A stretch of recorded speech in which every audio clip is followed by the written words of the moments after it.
गजाननं भूतगणादिसेवितं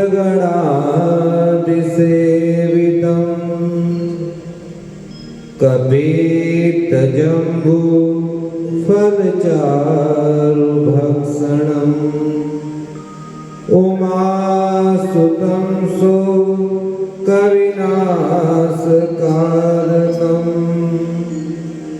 नमामि विघ्नेश्वरपादपङ्कजम् या कुन्देन्दुतुषारहारधवला या शूद्रवस्त्रावृता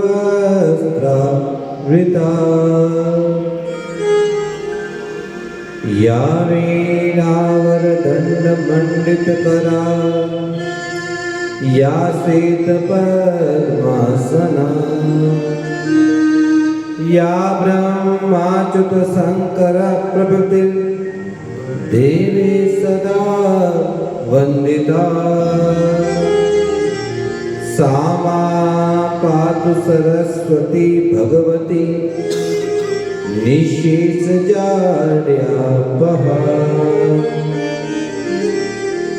नारायणं नमस्कृत्यं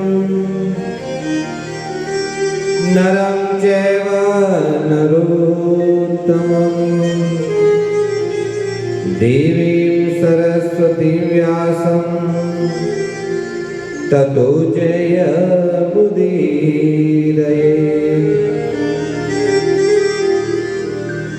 ध्यानमूलं गुरुर्मूर्ति पूजामूलं गुरुर्पदं मन्त्रमूलं गुरुर्वाक्यं मोक्षमूलं गुरुर्कृपा। अस्ते स्वस्तरुणीकराग्रविगलत् कल्पप्रसूनाप्लुतम् वस्तु प्रस्तुत वेणुनाथलहरी निर्वाणने व्याकुलम् सहस्रस्त्रस्तनिबद्धनिविलसन् गोपीसहस्रावृतम् हस्तनतापवर्गमखिलो धारन् किशोराकृति ध्येयं सदा परिभवग्नमभीष्टदोहम् तीर्थास्पदं शिविरं चिनुतं शरण्यम् भृत्यातिहं प्रणतपालभवाब्धिपोतम् वन्दे महापुरुष ते चरणारविन्दम्। त्वमेकं शरण्यं त्वमेकं वरेण्यं त्वमेकं जगत्पालकं स्वप्रकाशम् त्वमेकं जगत्कर्तृपार्थिप्रहर्ति त्वमेकं परं निश्चलं निर्विकल्पम् नमामि गंगे स्तव पाद पंकजं सुरासुरैर्वन्दित दिव्य रूपं भुक्तिं च मुक्तिं च ददासि नित्यं भावानुसारेण सदा नराणाम् पापापहार दुरितारितरङ्गधारी शैला प्रचार गिरिराज गुहाविदारी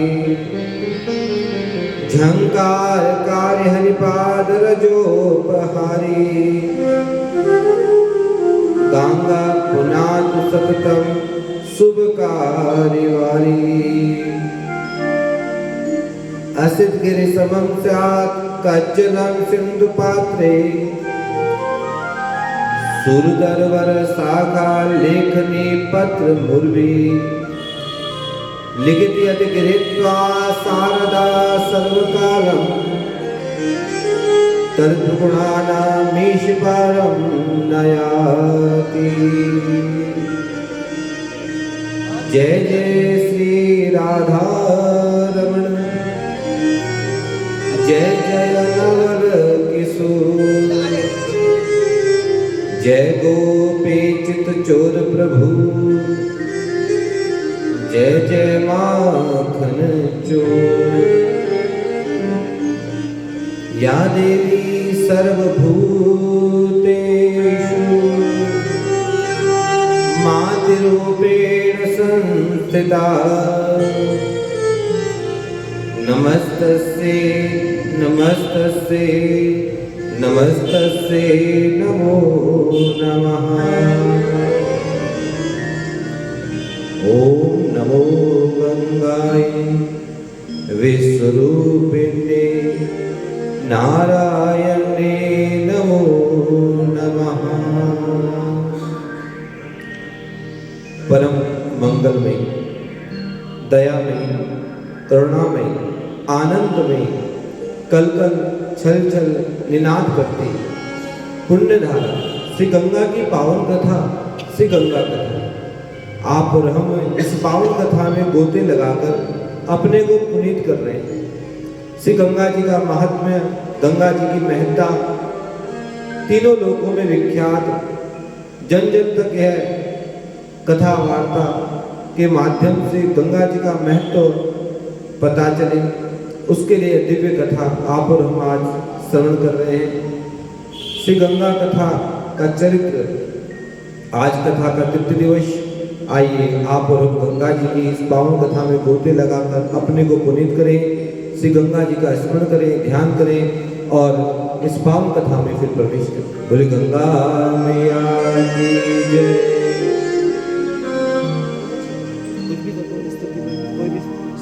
भजन करो।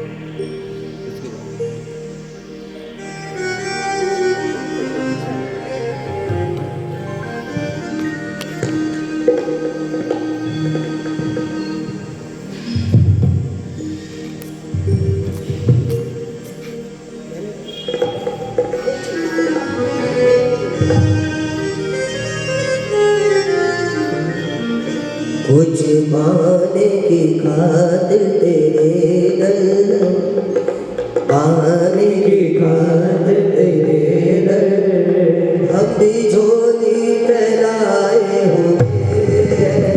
कुछ पाने की खातिर तेरे दर हम भी झोली फैलाए हुए हैं। कुछ पाने की खातिर तेरे दर हम भी झोली फैलाए हुए हैं। कुछ पाने की खातिर तेरे दर हम भी झोली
चलते फिरते माटी के पुतले, चलते फिरते माटी के पुतले, तुमने कैसे सजाए हुए,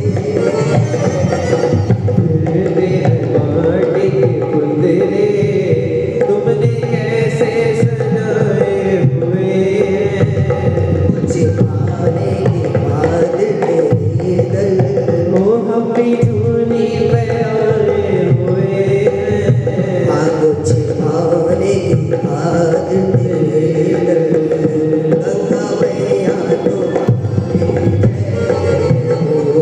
मैया तुम्हारी जय, हाँ भागीरथी तुम्हारी जय जय हो, भागीरथी तुम्हारी जय जय हो, भागीरथी तुम्हारी जय जय हो, भागीरथी तुम्हारी जय जय हो, गंगा मैया तुम्हारी जय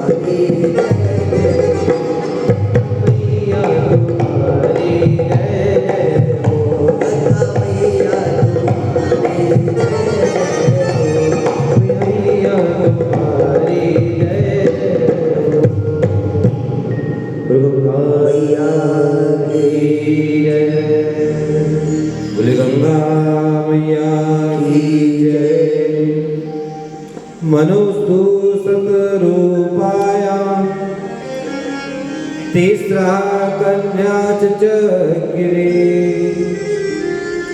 आगते देवहूति च प्रसूति देवी श्रुतः। शंभु मनु के पुत्र उद्दानपाद और प्रियव्रत, यह कथा आपने कल श्रवण की। और 3 पुत्रियां आहुति, प्रसूति और देवहूति, यह तीनों पुत्रियां, इनकी कथा को आप श्रवण करते हैं। आहुत्यां मित्रं जज्ञे मानसस्य रुचेः शुभम्, यज्ञश्च दक्षिणा चैव याभ्यां संवृते जगत्। आहुति का विवाह रुचि प्रजापति के साथ हुआ और इनसे यज्ञ की उत्पत्ति हुई। जब यज्ञ करते हैं, यज्ञ में आहुति देते हैं, और यज्ञ की पत्नी कौन है? दक्षिणा। बिना दक्षिणा के यज्ञ संपन्न नहीं होता। कोई भी कार्य किया जाता है तो उस कार्य के संपादन के लिए दक्षिणा की आवश्यकता होती है। जिस प्रकार से यह श्री गंगा यज्ञ चल रहा है, तो श्री गंगा यज्ञ में यजमान की आवश्यकता, यजमान के द्वारा पत्र पुष्प दक्षिणा के माध्यम से यज्ञ संपन्न होता है। यज्ञ की पत्नी है दक्षिणा। जिस यज्ञ में दक्षिणा ना हो, यज्ञ पूर्ण नहीं माना जाता। जिस प्रकार से कई लोग स्वयं यज्ञ करते हैं तो उसका कुछ भाग ब्राह्मण के लिए रखते हैं कि जब समय होगा तो ब्राह्मणों को यज्ञ की दक्षिणा प्रदान करेंगे, क्योंकि यज्ञ की पत्नी दक्षिणा है। बिना दक्षिणा के यज्ञ संपन्न नहीं होता। और जब यज्ञ होता है तो फिर सृष्टि का विस्तार होता है। यज्ञ तभी हो पाते हैं, यज्ञ कर्म समुद्भव, कर्मों के द्वारा यज्ञ संपन्न होते हैं। और जब दक्षिणा यज्ञ की संपन्नता को पूर्ण करती है। दूसरी पुत्री प्रसूति का विवाह दक्ष प्रजापति के साथ में हुआ और देवहूति का विवाह कर्दम ऋषि जी के साथ हुआ। कर्दम कहते हैं कि जिन्होंने अपनी इंद्रियों का दमन कर लिया हो, वह कर्दम ऋषि। कर्दम ऋषि जी, इन्होंने एक समय तप करने के लिए चले गए, और जब तप करने को गए और 10,000 वर्ष की कठोर तपस्या की। 10,000 वर्ष की तपस्या करने पर भगवान श्री नारायण प्रकट हुए। बोले नारायण भगवान की जय। और नारायण भगवान ने कहा कि आपका विवाह तो देवहूति के साथ होना चाहिए। इस पर कर्दम ऋषि जी ने मना कर दिया। भगवान ने वचन दिया कि मैं आपके यहाँ संतान के रूप में आऊँगा। यह कपिल मुनि जी हैं, जिनके द्वारा यह गंगा जी धराधाम पर आई है। जब वचन दे दिया तो कर्दम ऋषि जी ने उस बात को स्वीकार किया और देवहूति से कदम जी का विवाह हुआ। और जब देवहूति कदम ऋषि की झोपड़ी में आई तो देखा वहां पर चिड़िया, अनेक प्रकार के जीव रहते हैं। और कदम ऋषि जी को पाकर के देवहूति के नेत्र सजल हो गए कि कितना सुंदर पति प्राप्त हुआ।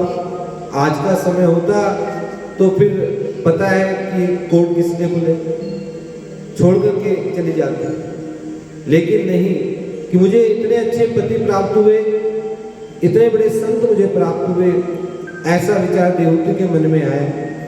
और देवहूति अपने पति की सेवा में लग गई। पति एकुम स्त्री नाम गुरु, स्त्रियों के जो गुरु हैं पति हैं। पति जैसा आचरण करने को कहे, जहाँ कहें कि इस कार्य को करना चाहिए, उस कार्य को मानना चाहिए, क्योंकि पति का अर्थ जो है रक्षक है। जैसे हम कहते हैं राष्ट्रपति, अर्थात राष्ट्र का रक्षक, पति रक्षक को कहते हैं, जो हर प्रकार से साथ देते हैं। और भगवान तो पति परमेश्वर है, साक्षात परमेश्वर है, जो सबकी रक्षा करते हैं। और पत्नी कौन है? जो पतन से रोकती है। पत्नी का अर्थ है जो पतन से रोकने वाली है, उसे पत्नी कहा जाता है।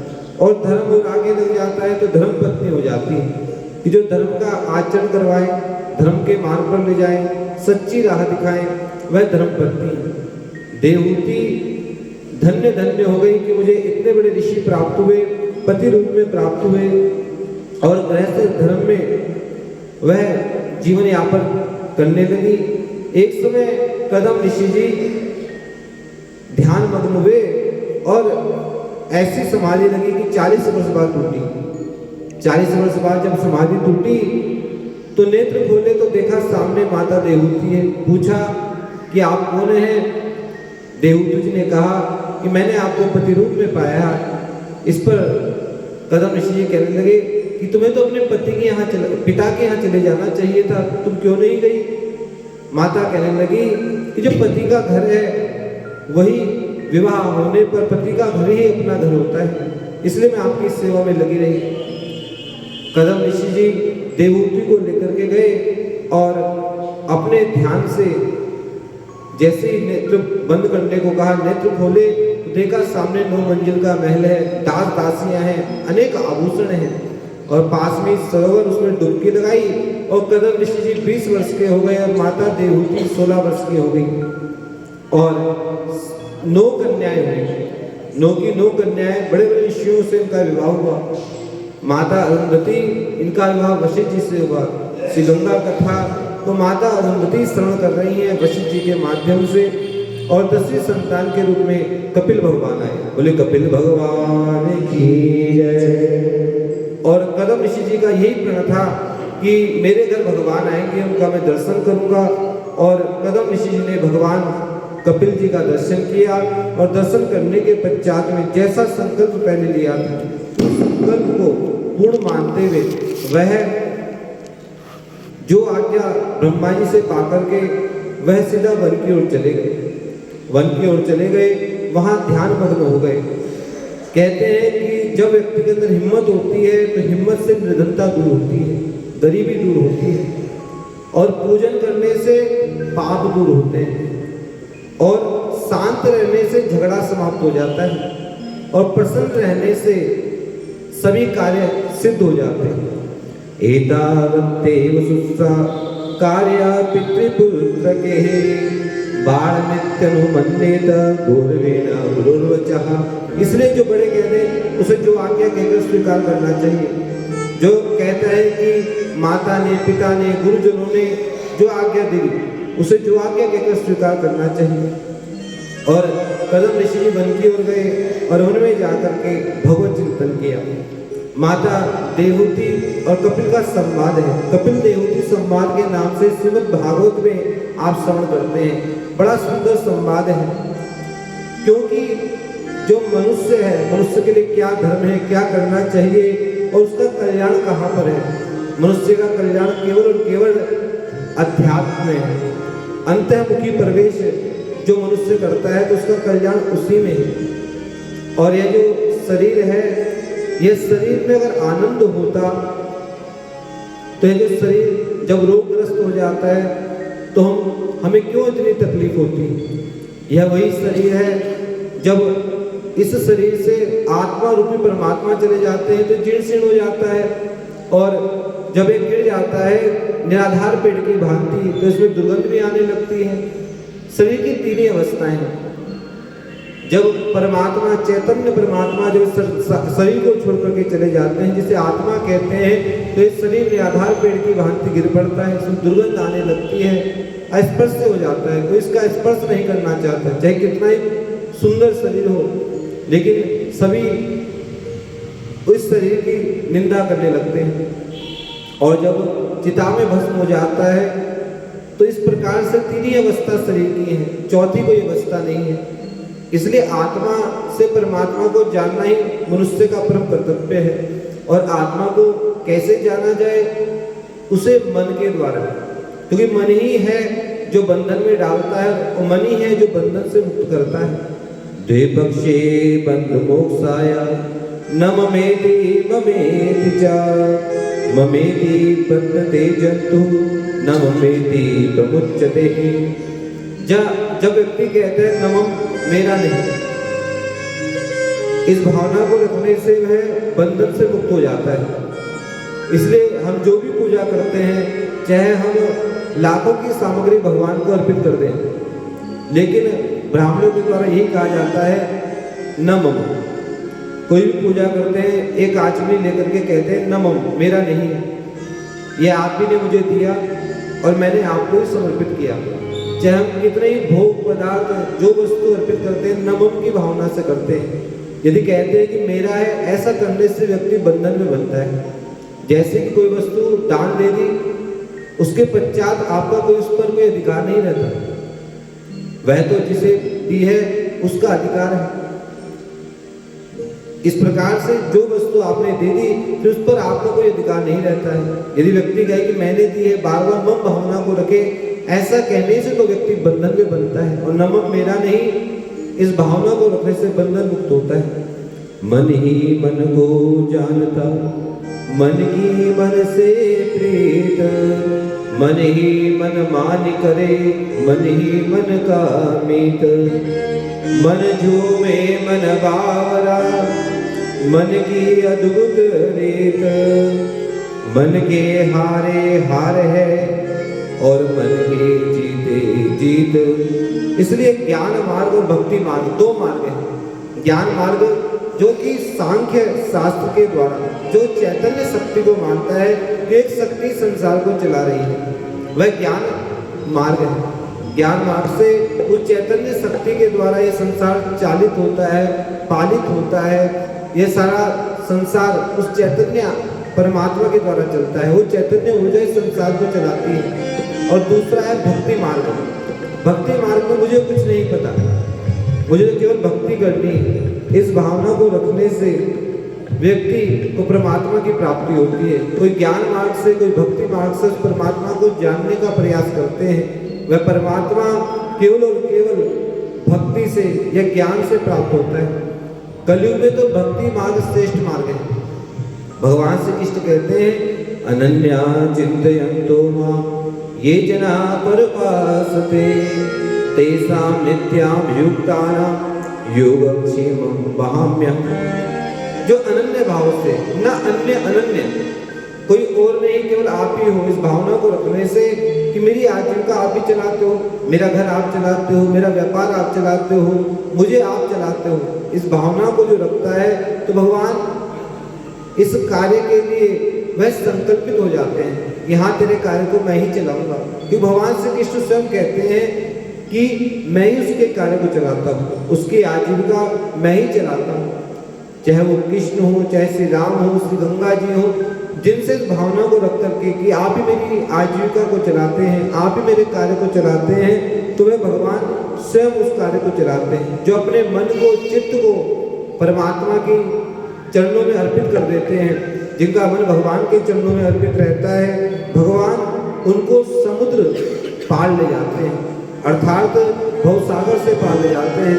भगवान इसके लिए प्रतिबद्ध हैं। इसलिए सात्विक बनना चाहिए, सत्कर्म करना चाहिए। जैसे कि भगवान का हर जगह दर्शन करना चाहिए। एक समय नामदेव जी ने, एक संत थे, उन्हें बड़ा अभिमान था, तो उन्हें कहा कि तुम मेरी शिष्या के पास जाना, वहां तुम्हें ज्ञान की प्राप्ति होगी। और वह शिष्या के पास जाने के लिए जब संत के मन में विचार आया, बड़ा मुझसे बड़ा भी कोई होगा, यह भाव जब मन में आया तो वह उस स्त्री के पास में गए। स्त्री के पास में गए तो स्त्री अपने पड़ोस में ही रहने वाली किसी स्त्री से लड़ रही थी कि तूने मेरा उपला क्यों ले लिया। उपला किसका बनता है? गोबर का। उस निष्कृष्ट वस्तु के लिए वह लड़ रही है। और वो संत विचार करने लगे, इतने हजारों मील में पैदल चल करके आया, इसके लिए मुझे भेजा नामदेव जी ने, मुझे तो क्या प्राप्त हुआ? कुछ भी प्राप्त नहीं हुआ। यह तो स्त्री छोटी सी उपले के लिए लड़ रही है। इतने में वह कहने लगे कि छोटा सा उपला कितने का आता है और इसके लिए तुम लड़ती हो। इस पर वो कहने लगी, ये जो उपले हैं ना, आपके लिए ये जो है निर्जीव होंगे, मेरे सजीव हैं।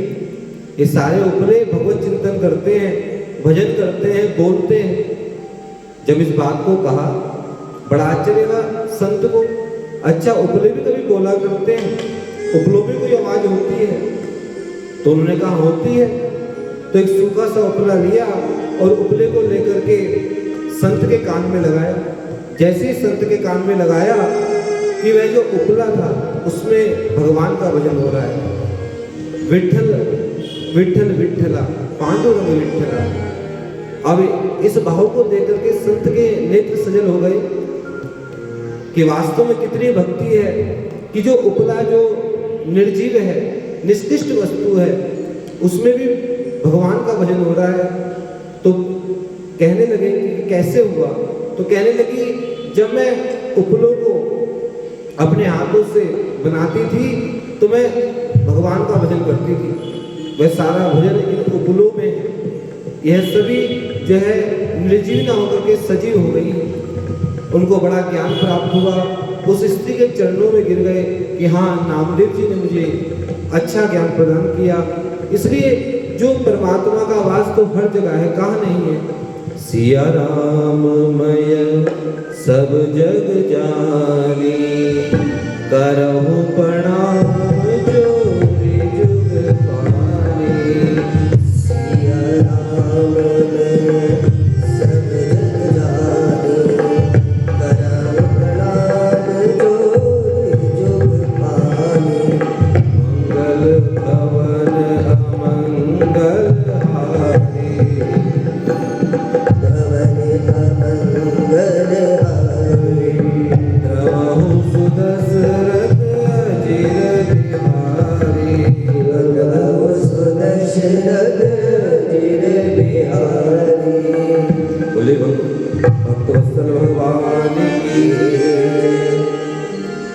एक नाथ जी का चरित्र देखिए कि एक नाथ जी गंगा जी का पावन जल कि मैं सभी धामों की यात्रा करूंगा और गंगोत्री से गंगा जी का जल लेकर के सीधे रामेश्वर भगवान को अर्पित करूंगा। इस भावना को लेकर के चले। कई महीनों का समय लग गया और जब गंगोत्री पहुंचे, वहां से गंगा जल लिया और गंगा जल लेकर के रामेश्वरम की ओर आ रहे। महीनों तो जाने में लगे, महीनों आने में लगे और 5 किलोमीटर की दूरी पर थे कि तभी वहां पर देखा कि एक गधा प्यास से तड़प रहा था। विचार आया कि भगवान रामेश्वरम को जल चढ़ाना है, लेकिन यह मेरे समक्ष जो जीव है इसमें भी तो परमात्मा है, इसमें भी तो रामेश्वरम है। तो भगवान आज इस प्राणी के द्वारा ही, जीव के द्वारा ही इस जल को ग्रहण करेंगे। ऐसी भावनाओं को लेकर के जैसे ही उस गधे को जल पिलाया कि वहीं भगवान रामेश्वरम प्रकट हो गए। बोले रामेश्वरम भगवान की जय। तो परमात्मा का वास तो सब जगह है। वह तो निर्जीव भी सजीव हो जाता है, जो जड़ है वह पदार्थ भी चेतन हो जाता है। परमात्मा का वास कहाँ नहीं है? परमात्मा का वास सब जगह है। वह केवल और केवल आपका भाव, वह भाव को देखते हैं। इसलिए सभी प्राणियों को मन से प्रणाम करना चाहिए, क्योंकि सभी के हृदय में साक्षात भगवान है। जो भगवान हमारे हृदय में है वह दूसरे के हृदय में भी है। वह सभी प्राणियों के हृदय में भगवान का वास है। जर्रे जर्रे में, पत्ते पत्ते में उसी की तो सत्ता है। उनकी सत्ता के बिना तो कोई पत्ता भी नहीं हिलता है। नामदेव जी एक समय गांव के कुछ लोग विचार करने लगे कि नामदेव जी की बड़ी ख्याति हो रही है। जब ख्याति हो जाती है तो कुछ लोगों को ईर्ष्या हो जाती है। अब उन्होंने क्या किया कि रात्रि का समय था और रात्रि के समय झोपड़ी में आग लगा दी। जब झोपड़ी में आग लगा दी तो नामदेव जी प्रातःकाल आए तो देखा तो झोपड़ी जली हुई है, और जो जली तो उन्हें कष्ट होना चाहिए था, परंतु उन्हें कष्ट नहीं हुआ। विचार करने लगे कि आज भगवान कभी तो स्वान के रूप में आए थे जब मैंने उन्हें रोटी के साथ घी प्रदान की थी, और आज हो सकता है अग्नि के रूप में आए हैं, और जब अग्नि के रूप में आए तो मेरी जो झोपड़ी थी इसको आधा जलाया और आधा छोड़ दिया। अगर भोग ही देना था तो पूरी झोपड़ी जला देते। ऐसी कामना नामदेव जी कर रहे हैं। उन्हें जरा भी चिंता नहीं कि मेरी झोपड़ी में आग लग गई है।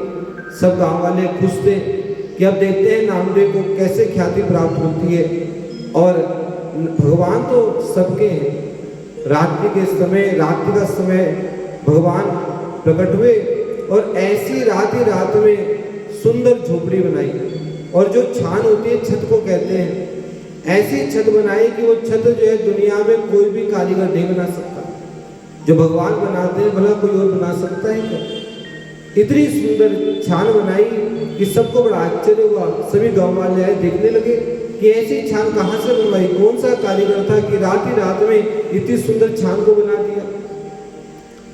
यह तो भगवान के द्वारा छान बनी हुई है। इसलिए कहते हैं कोई भी रूठ जाए, कोई भी नाराज हो जाए, परमात्मा कभी रूठना नहीं चाहिए, परमात्मा कभी नाराज नहीं होना चाहिए। हमारे द्वारा ऐसा कोई कृत्य ना हो कि ईश्वर हमसे रुष्ट हो जाए। क्योंकि कई बार हमारी अंतर आत्मा बता देती है कि हमसे गलती हुई, और उसका एक ही उपाय है प्रायश्चित। यदि कोई भी गलती हो तो उसका प्रायश्चित करना चाहिए। इसलिए परम भगवान का सदैव अहनिश ध्यान करते रहना चाहिए। जिनमें भक्ति हो, प्रभु राम में, श्री गंगा जी में जिनमें भक्ति है उन्हें बारंबार प्रणाम करना चाहिए। क्योंकि जो मानव देह प्राप्त हुई है यह ईश्वर की भक्ति के लिए प्राप्त हुई है। कार्य सभी करने हैं, आजीविका के लिए व्यापार भी करना है, धन धान्य से अपने घर परिवार को भी चलाना है, परंतु किस प्रकार से? ईशावास्यमिदं सर्वं यत्किंचित् किंचिता जगत् तेन तत्तेन भुञ्जीता माददः कस्य सुधनम्। ईशावास्यमिदं सर्वं यत्किंचित् जगत्यां जगत्। यह सारा संसार वह परमात्मा के द्वारा ही चलता है। वही सृष्टि का सृजन करते हैं, वही पालन करते हैं, और अंत में अपने में ही समा लेते हैं। यह भावना रखनी चाहिए। जो हमें प्राप्त हुआ यह संपूर्ण जगत भगवान का है। जो भी वस्तु प्राप्त हुई परमात्मा से प्राप्त हुई। यह हमारा तो कुछ भी नहीं, हम तो यहाँ पर किराएदार हैं। हमें घर प्राप्त हुआ, भूमि प्राप्त हुई, रूप प्राप्त हुआ, यह सब परमात्मा ने हमें दिया है। जो भी वस्तु है परमात्मा की है। इस भावना को रख करके यदि हम किसी भी वस्तु का भोग करते हैं तो उस भोग करने का हमें कभी कोई कष्ट नहीं हो सकता, कोई दुख नहीं हो सकता। लेकिन यह भावना रखते हैं कि मेरा है, मैंने किया है, ये मैं ही कर सकता हूँ। इस भावना को रखने से व्यक्ति जो भी वस्तु का भोग करते हैं तो परमात्मा की दृष्टि में दोष के भागी हो जाते हैं। इसलिए मेरी नहीं, इस भावना को रख करके यदि कोई व्यक्ति भोग करता है, न कष्ट सिद्धनम, मेरा कुछ भी नहीं, मैं क्या लेकर के आया था, इस भावना को रखते हुए जो भी हमें प्राप्त हुआ ईश्वर ने दिया। इस भावना को रखने से परमात्मा प्रसन्न होते हैं। जीव जो भी कार्य करता है कुटुंब के, परिवार के लिए जो भी वस्तु एकत्रित करता है इस भावना से कि परमात्मा ने मुझे प्रदान की है, ऐसा भाव रखने से उसे कभी भी जीवन में कष्ट नहीं आ सकता। क्योंकि सुख और दुख तो कल्पना मात्र है। लेकिन यह जो ज्ञान है कब होता है कि जब प्राणी जीव जो है गर्भ में होता है, गर्भ में भगवान की स्तुति करता है। भगवान की स्तुति करते हुए क्या कहता है कि एक बार मुझे गर्भ से बाहर निकालोगे तो मैं आप ही की भक्ति करूंगा। और दूसरा कहा कि जब शरीर में रोग लग जाता है, व्याधि लग जाती है, तो मनुष्य एक ही प्रार्थना करता है, इस रोग व्याधि से दूर होऊंगा तो सदैव आपका ही चिंतन करता रहूँगा, आपके मंदिर जाऊँगा, आपका पूजन करूँगा, आपकी सेवा करूँगा। लेकिन जब स्वस्थ हो जाता है तो परमात्मा को भूल जाता है, तो फिर कहाँ जाता है? पिकनिक में। लेकिन उस जगह नहीं जाता जहाँ के संकल्प लिए थे। न जाने कितने संकल्प ले रखे हैं कि रोग दूर होगा तो हम तीर्थ जाएंगे, हमारे घर का कोई कार्य हो जाएगा तो वहाँ जाएंगे। लेकिन जब समय आता है तो व्यक्ति भूल जाता है। इसलिए कहते हैं जब रोग व्याधि लगती है तो परमात्मा का चिंतन बना रहता है, इस रोग से दूर करेंगे तो हम आपका ही चिंतन करेंगे। और उसी प्रकार से जो व्यक्ति शमशान भूमि में जाते हैं तो वहाँ देखते हैं कि न जाने कितने अपने चले गए, और वहाँ देख करके सच्चा वैराग्य उत्पन्न होता है। और जब पुराण को श्रवण करते हैं तो पुराण श्रवण करने में मन लग जाता है और सोचते हैं कि आज से ही विचार करेंगे। कहते हैं जब जागो तब सवेरा, कि आज से ही नियम बना लेंगे, आज से इस कार्य को करेंगे। परंतु 4 जगह बुद्धि स्थिर रहती है, 5वां कोई स्थान नहीं जब बुद्धि स्थिर रहे। फिर वही चक्कर लगा रहता है, फिर पुनरपि जन्मम पुनरपि मरणम, यह कर्म चलता रहता है। बहुत गई थोड़ी रही नारायण अवचेत, काल चिरैया चुग रही निस दिन आयु खेत। तो समय तो व्यतीत होता जाता है, इसलिए भगवान कहते हैं कि मनुष्य को उठना चाहिए, जागना चाहिए और कर्म की ओर आगे बढ़ते रहना चाहिए। यही मनुष्य का परम कर्तव्य है, क्योंकि आयु तो नाशवान है। आयु नस्ति पसताम प्रतिदिनम याति क्षयम यौवनम, प्रत्यायान्ति गता पुनर्न दिवसः, कालो जगत रक्षकः, लक्ष्मीस्तोय तरंगमय चपला, विद्युच्चलम जीवतम, तस्मान् मां शरणागतं शरणगत त्वं रक्ष रक्षाधुनः। इस कारण से यह जो शरीर है यह तो नाशवान है, जो आत्मा है अजर है, अमर है, नित्य है, शाश्वत है, सत्य है। तो उस आत्मा से परमात्मा का अहंडित चिंतन करें, क्योंकि इस संसार में केवल वही सुखी है जिसके पास भगवत नाम है। दीन कहे धनवान सुखी, धनवान कहे सुख राजा को भारी, राजा कहे महाराजा सुखी, महाराजा कहे सुख इंद्र को भारी, इंद्र कहे चतुरानन को सुख, ब्रह्मा कहे सुख विष्णु को भारी, तुलसीदास विचार कहे हरि भजन बिन सब जीव दुखारी। हरि का भजन जिसके पास में है, जिसके मुख से हरिनाम उच्चारित होता है, वही श्रेष्ठ है, बाकी संसार में कुछ भी नहीं। जिनके मुख से भगवान का नाम निकल रहा है, कहीं सत्संग में, कहीं कथा में, कहीं भजन में। करपात्री जी महाराज कहा करते थे कि जो कथा को सुनते हैं उनकी व्यथा दूर हो जाती है।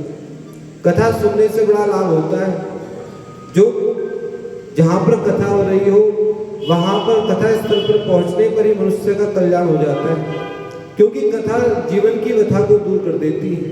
वह कृष्ण कथा, श्री राम कथा, श्री गंगा कथा, किसी भी देव की कथा, क्योंकि देवता सब एक ही हैं। एक सदम विप्रा बहुधा वदन्ति, क्योंकि सभी देवताओं में तत्व एक ही है और वह सभी का कल्याण करते हैं जिनके मुख से भगवान का नाम उच्चारित होता है। जो कहते हैं अच्युतम केशवम राम नारायणम, अच्युतम केशवम राम नारायणम, कृष्ण दामोदरम वासुदेवम हरे, कृष्ण दामोदरम वासुदेवम हरे, श्रीधरम माधवम गोपिका वल्लभम, श्रीधरम गोपिका वल्लभम, जानकी नायकम रामचंद्रम भजे, जानकी नायकम रामचंद्रम भजे, अच्युतम केशवम राम नारायणम, अच्युतम केशवम राम नारायणम, कृष्ण दामोदरम वासुदेवम हरे, कृष्ण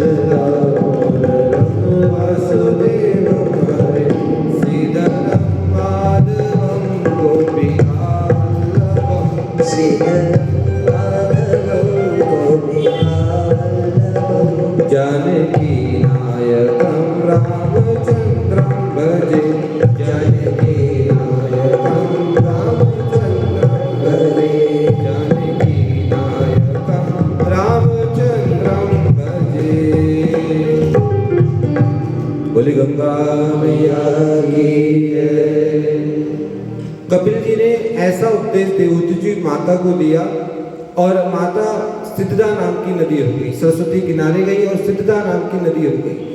जब ज्ञान की पराकाष्ठा बढ़ जाती है, भक्ति के द्वारा जो मन है वह परमात्मा का चिंतन करने लगता है, तो जल रूप होकर के वह नदी के रूप में परिणत हो जाता है। उसी प्रकार से माता देवहूति सिद्धदा नाम की नदी हो गई और कपिल भगवान गंगा सागर में गए, जहाँ पर श्री गंगा जी विश्रांति को पाती हैं। यह बड़ा ही पावन स्थल है गंगा सागर।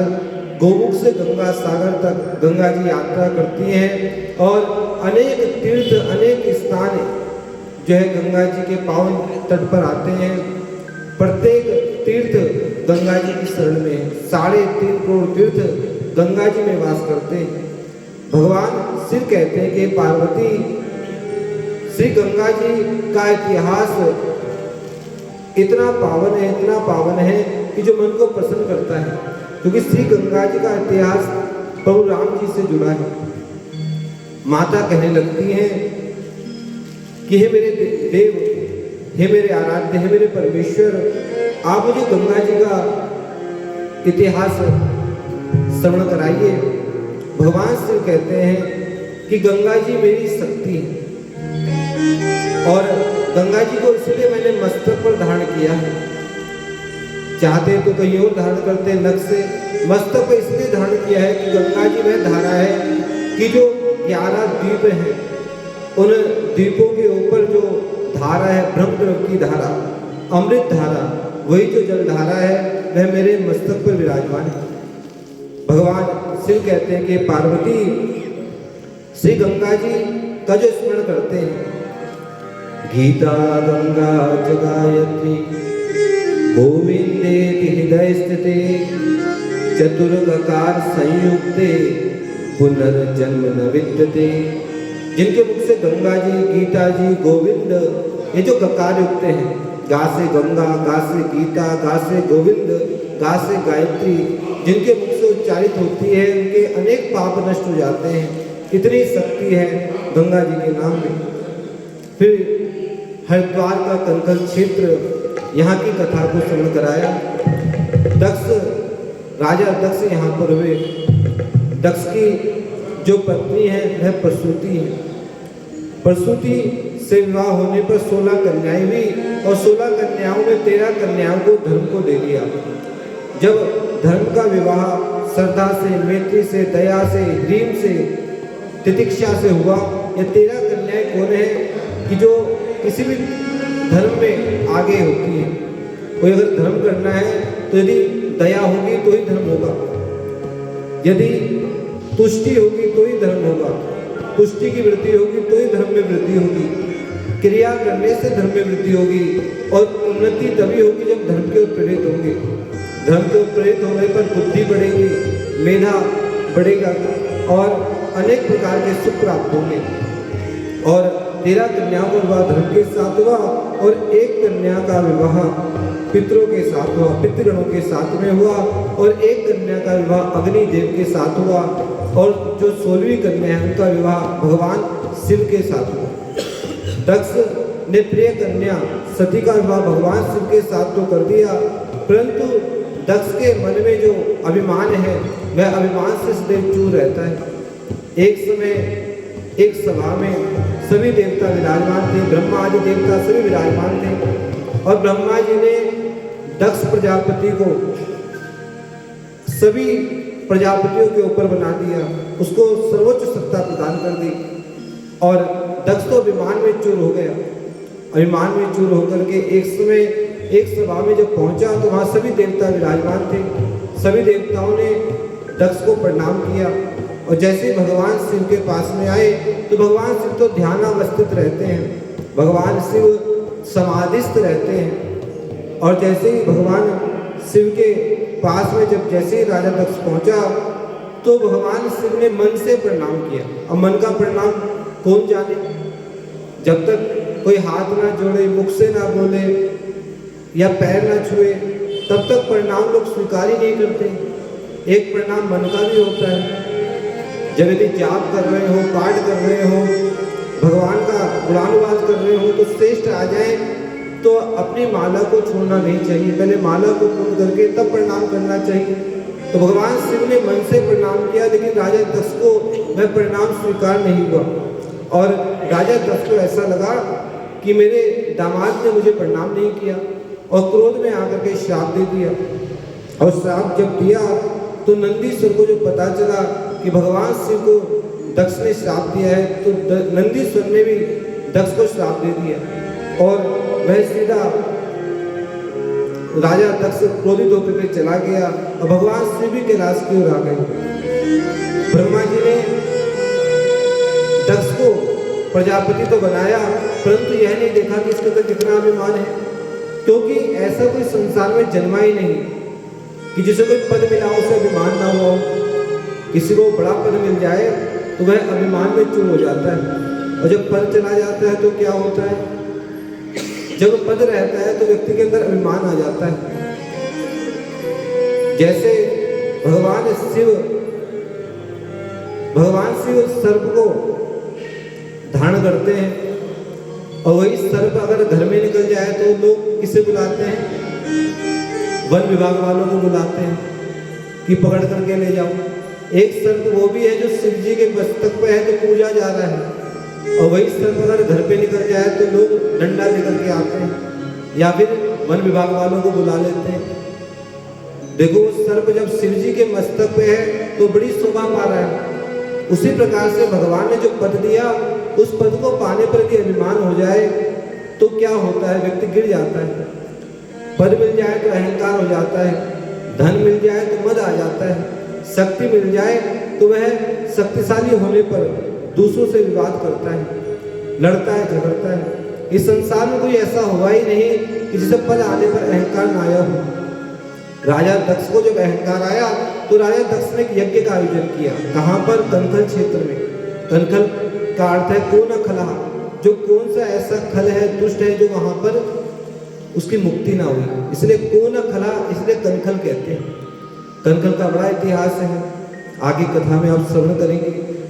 और जब राजा दक्ष ने यज्ञ को किया तो यज्ञ में सभी देवताओं को बुलाया और सभी देवताओं को निमंत्रण दिया और कहा कि मैंने जो यज्ञ कर रहा हूँ उसमें सभी ने आना है। सभी को निमंत्रण पत्र भेजे गए और भगवान शिव को निमंत्रण नहीं भेजा।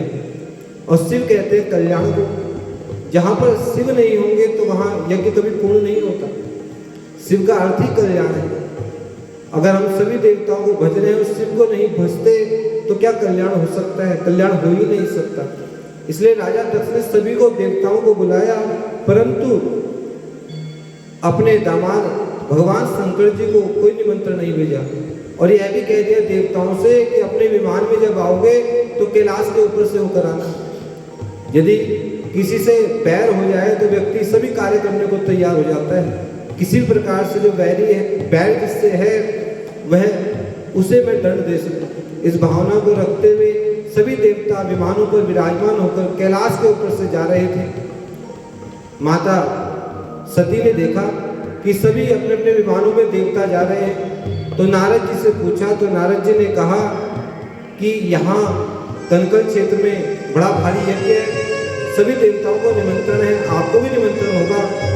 तो माता सती ने कहा हमें कोई निमंत्रण नहीं है।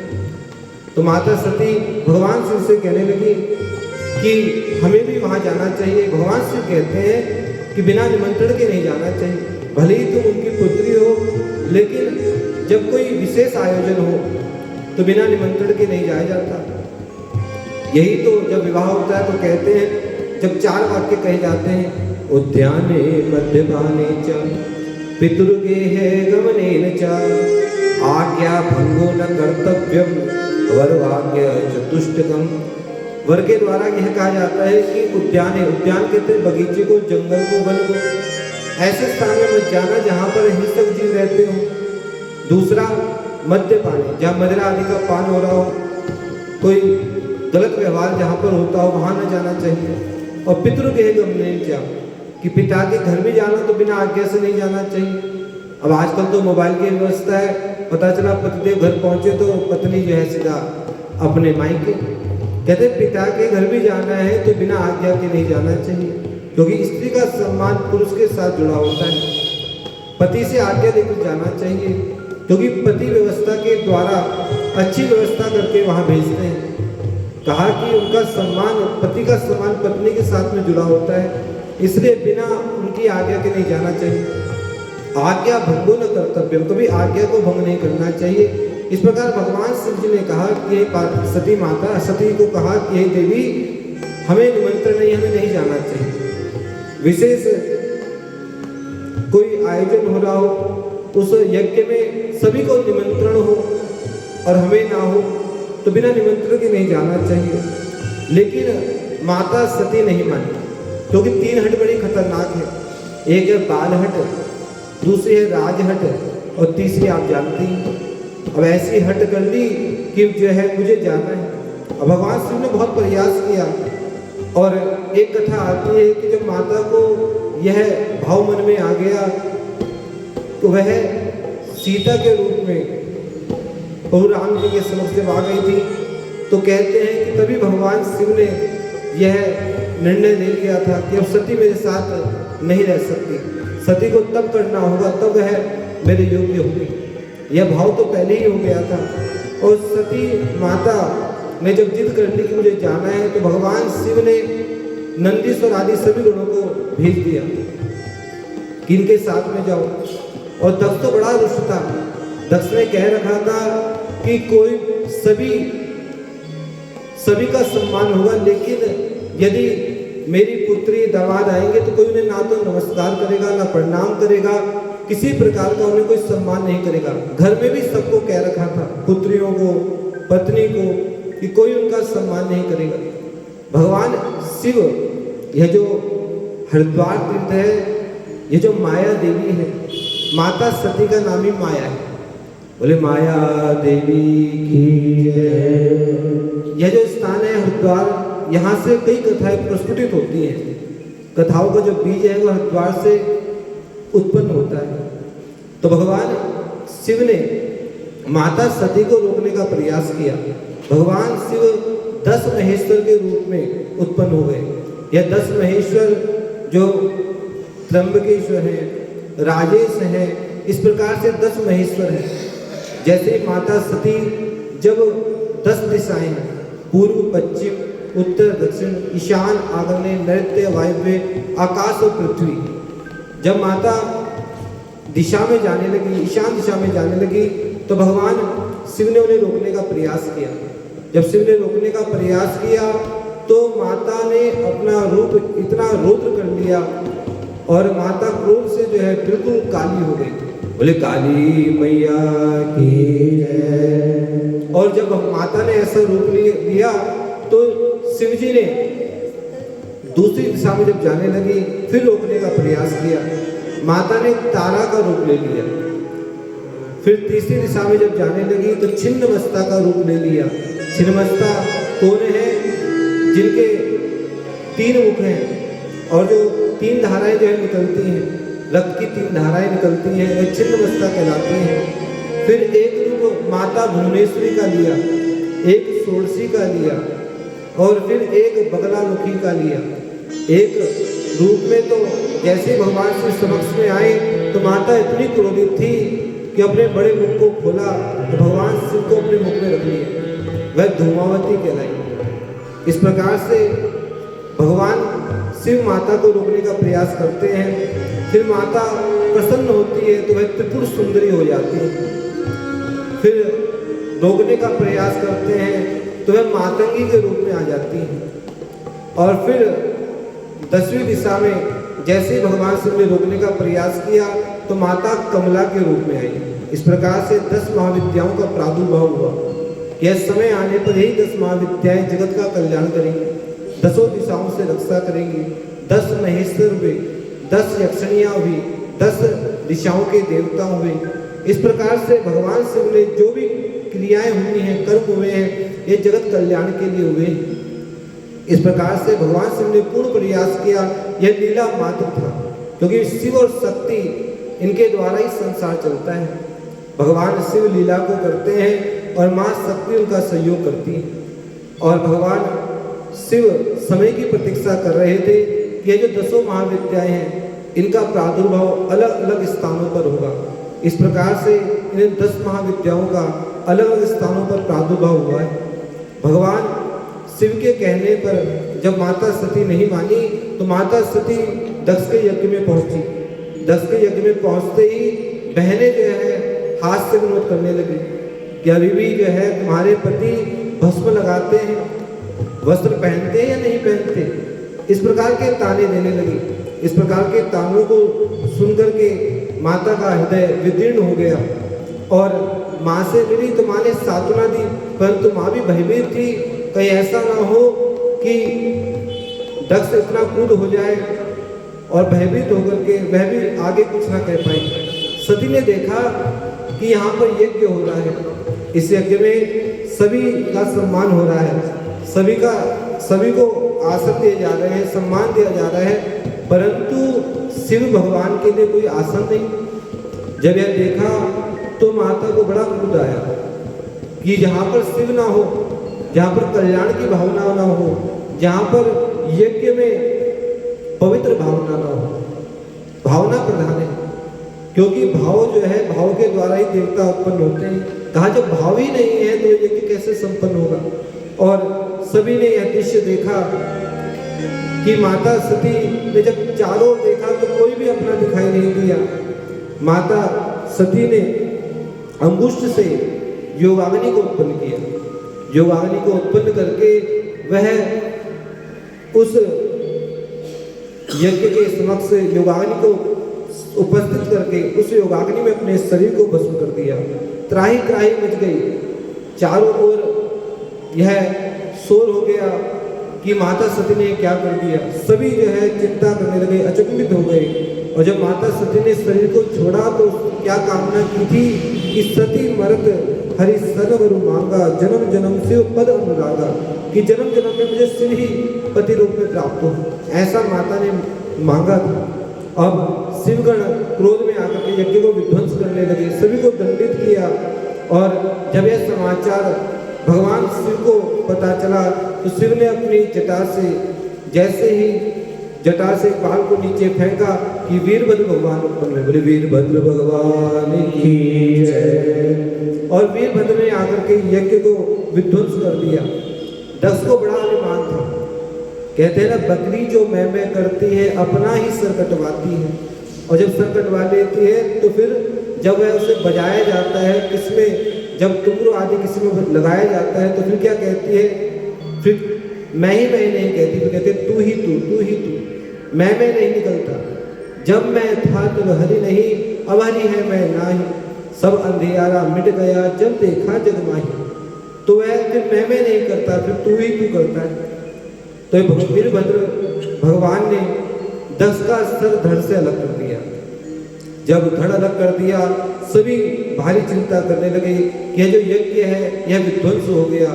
सभी नंदीश्वर आदि ने सभी को दंडित किया और तभी भगवान नारायण प्रकट हुए। बोले नारायण भगवान की जय। सभी ने भगवान नारायण का स्तुवन किया और दक्ष को किसका सर लगाया, बकरे का सर लगाया।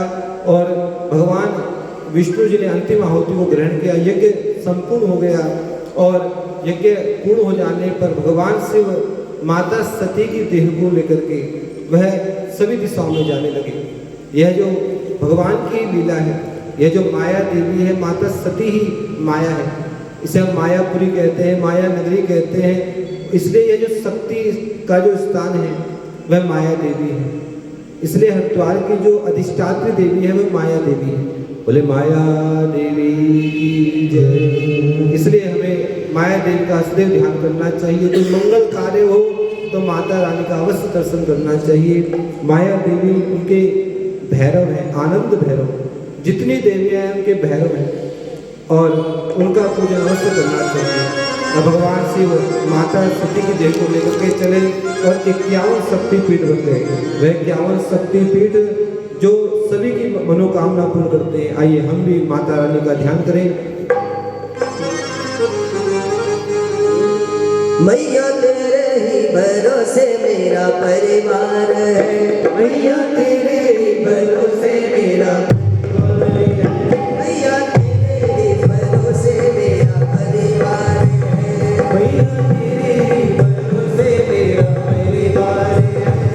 बेसहारों का सहारा तेरा दरबार है। हाँ, बेसहारों का सहारा तेरा दरबार है। मैया तेरे ही भरोसे मेरा परिवार है। हाँ, मैया तेरे ही भरोसे मेरा परिवार है।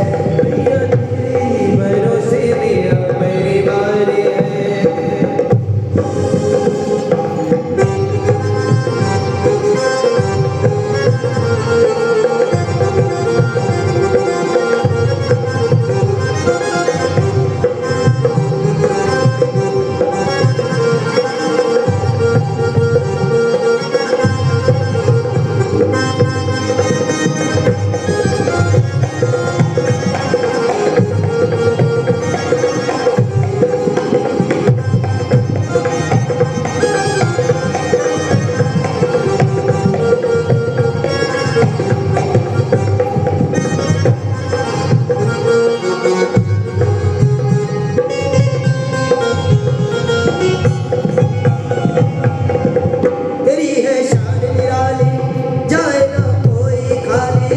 तेरी है शान